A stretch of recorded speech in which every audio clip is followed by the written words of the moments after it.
Diyos, hallelujah, tayo pa magsitayo. Bigyan po natin galang ang pangalawang salita ng ating Panginoon doon sa cross ng Kalbaryo. Okay po? Count of 3, 1, 2, and 3. Sumagot si Jesus, sasabihin ko sa iyo ang totoo. Ngayon din ay makakasama kita sa paraiso. Amen? Purihin po ang salita ng ating Panginoon. Amen po? Sa kanyang pagbabasa. Hallelujah! Amen? Dako po tayo sa ating pangalawang ang sinabi ng ating Panginoon, amen, purihin po ang ating Diyos. Pinamagatang, sila natin.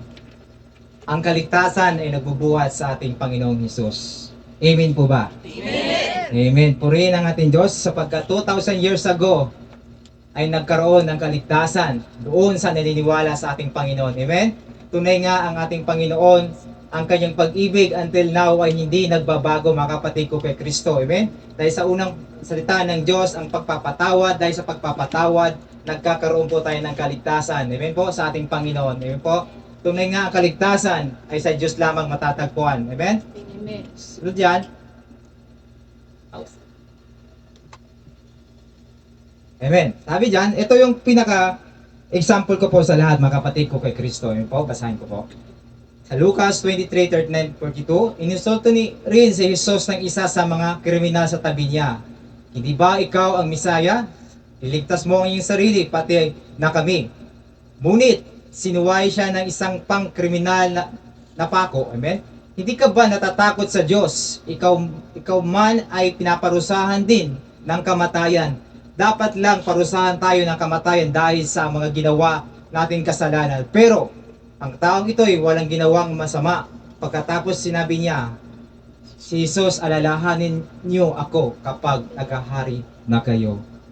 Kapatid ko kay Kristo, nung hindi pa natin nakakilala ang ating Panginoon, bigyan natin po ng baliktanaw po kung gaano kabuti ang ating Diyos sa bawat buhay natin ngayon. Amen po?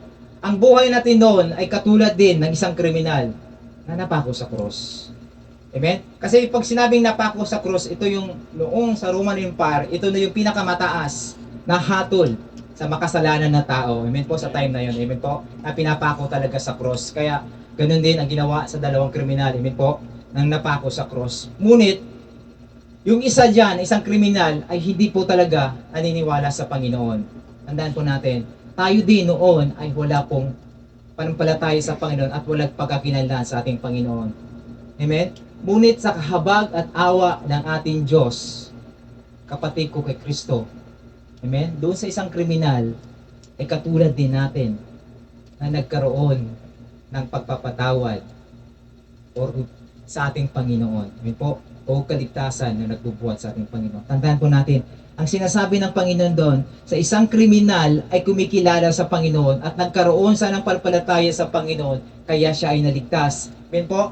Ang sinasabi ng isang kriminal dyan, kapatid ko kay Kristo, amen po, ay siya ay nagkaroon ng pag-ibig sa Diyos. Tandaan po natin, napakahalaga po na may pag-ibig tayo sa ating Panginoon. Amen? Sapagkat nandoon nagsisimula na may kaligtasan tayo. Kasi pag sinabing pag-ibig, kapatid ko kay Kristo, sa time na yan, amen po, kaya nagkakaroon tayo ng kaligtasan. Example, mga kapatid, paano mo iibigin ang iyong kapwa kung hindi mo naman iniibig ang ating Panginoon? Amen? Napakalinaw po. Saan po ang kaligtasan doon? Ang ibig sabihin ng kapatid ko kay Kristo, mahal na mahal tayo ng ating Panginoon. Kaya nagkaroon tayo ng kaligtasan. Amen? Hindi pa tayo maligaya, kapatid ko kay Kristo?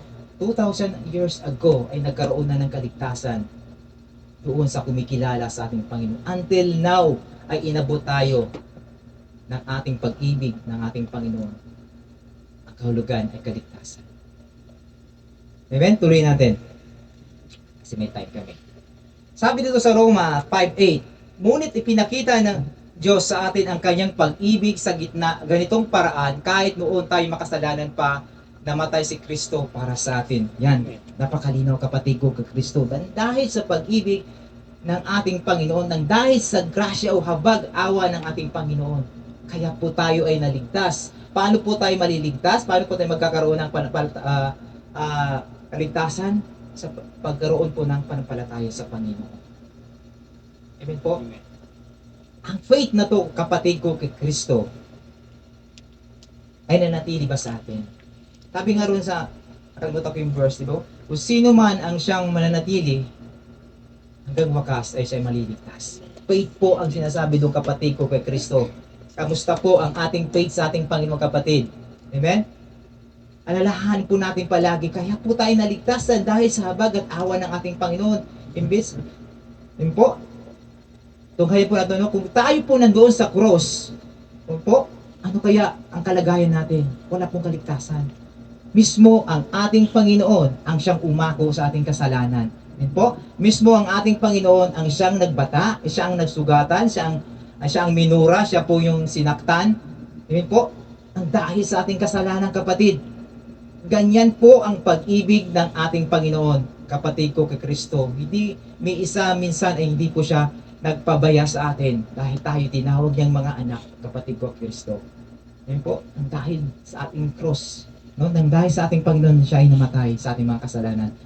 Sa pangalawang Korinto 5:21, kailanman hindi nagkasala si Kristo, ngunit alang-alang sa atin, itinuri siyang makasalanan upang mamamagitan sa maituring tayong matuwid sa Diyos. Kapatid, ang kaligtasan ba ay kaya nating gawin? No.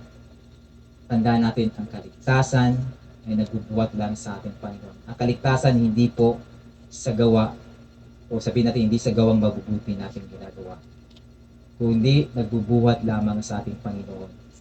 Tandaan natin, sinasabi ng Panginoon, kung sino may relasyon sa Panginoon, kung sino may pag-ibig sa Panginoon, kung sino may koneksyon sa Panginoon, kung sino yung laging tumatawag sa Panginoon, kapatid ko kay Kristo, kung sino yung pinapayurti ang Panginoon, kung sino yung inuuna ang Panginoon sa buhay, at sa lahat ng pagkakataon ng crisis man, tinatawag ang Panginoon. Yon ang sinasabing may kaligtasan, kapatid ko kay Kristo. Huwag po natin gawing option ang Panginoon sa huling araw na. Hindi po matatawag ng kaligtasan yun. Ang sinasabi ng Panginoon dyan, doon sa, nung napako ang isa sa krus, ay tumawag siya sa Panginoon. Bagkus kahit saglit man yun, bagkus sa tingin ng Panginoon, nakita ng Panginoon sa puso niya. Amen? Tayo kapatid, buhay pa. Tandaan po natin. Huwag po natin itulad doon sa magnanakaw na sa huling araw. Sasabihin natin sa Lord, kailangan kita. Hindi po ganun yun, kapatid ko kay Kristo. Dahil tayo ay buhay pa, mga kapatid, tandaan po natin, binibigyan tayo ng chance ng ating Panginoon. Amen? Pinupukaw tayo ng ating Panginoon sa mga oras na to. Amen po, hallelujah. Isa pang patunay na lagi nating inahangad ang kaligtasan na nagbubuhat sa ating Panginoon, yung sino mahilig magbasa ng Bible? Amen. Huwag na tayo lumayo. Sino mahilig mag-prayer? Amen. Yan po tatandaan natin, kapatid ko kay Kristo. Napakahalaga. Pero very simple lang po, pang-araw-araw. Pero bakit hindi natin nagagawa? Gusto niyo ba maligtas? Amen. Sumagot ng amen. Siyang mahilig magbasa. Sabi nga ng John 14:6, sumagot si Jesus, ako ang daan, ang katotohanan at ang buhay, walang makakarating sa Ama kung hindi sa pamagitan ko o ang ating Panginoon sa Kristo. Amen? Saan pa natin hahanapin? Anong daan ba ang hinahanap natin, kapatid ko kay Kristo? Anong daan ng makamundo o daan na patungo sa ating Panginoon? Kapatid, pinapalahanatan natin Panginoon sa mga oras na ito. Gising. Habang may salita pa tayo ng Diyos naririnig. Amen? Habang naririnig pa natin ang mga may nagbimensahe sa harapan sa templo ng ating Panginoon, gumising po tayo.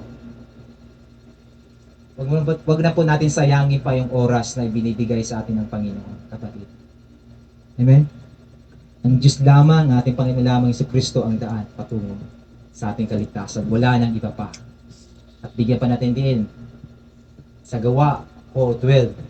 Walang sino mang mapagliligtas sa ating kundi siya lamang o ang ating Panginoon si Kristo, sapagkat walang ibang pangalan sa ilalim ng langit na ibigay ng Diyos sa mga tao upang tayo'y maligtas.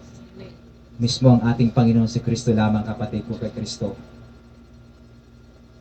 Amen? Ang lahat po ay nais maligtas. Kahit nga sa laro, di ba? May gusto langit o lupa, gusto ay sa langit. Ang the big question ngayon, may relasyon ba tayo sa ating Panginoon? Between you and Lord na makakasabi nito. Napakaseryoso po yung tanong, kapatid ko kay Kristo. Hindi po yung tanong na parang pabula lamang. Ang tanong na yon ay nagbubuhat sa ating Panginoon. Amen? Kapatid, sa mga oras na to, ang kaligtasan ang binibigay sa atin ng Panginoon, dapat natin pagpahalagahan. Amen? At alam ko, ang lahat, ay sinasabi ng lahat, ang Panginoon lamang ang nagja-judge sa pagdating ng panahon. O pagdating ng sa Book of Revelation, sinasabi doon, ang ating Panginoon sa Kristo ang magsasabi tayo ligtas o hindi. Pero dapat ngayon pa lang, kapatid ko kay Kristo, iim na natin na tayo po'y ligtas. Amen? Bakit natin masasabi iniim? Kasi hinahangad po natin, kapatid ko kay Kristo, ang kaligtasan. Amen po? Pag po natin sabihin na katulad ng isang magnanakaw, kinutya ang ating Panginoon, sinabi niya pa na, ikaw ba talaga ang Mesiya? Bakit di mo kayang ang sarili iligtas at kami? Kapatid, sa usapan ngayon ay seryoso. Kaligtasan between you and Lord. Personal po ang kaligtasan, hindi po katulad ko. Masasabi ba ng pamilya ko ay sililigtas? Hindi po. Ang kaligtasan ay personal po sa bawat isa. Tandaan po natin yan. Po. Kung ang magulang mo ay namampalataya, pero ang iyong anak ay hindi naman mamalataya, hindi po siya ligtas. Yun po ang katotohanan, kapatid ko kay Kristo. Kaya, wake up po, kapatid. Tayo po inutusan ng ating Panginoon. Go and preach to all nations and the creation ng ating Panginoon. Ang kanyang gospel. Amen? Purihin po ang ating Panginoon sa ngayon.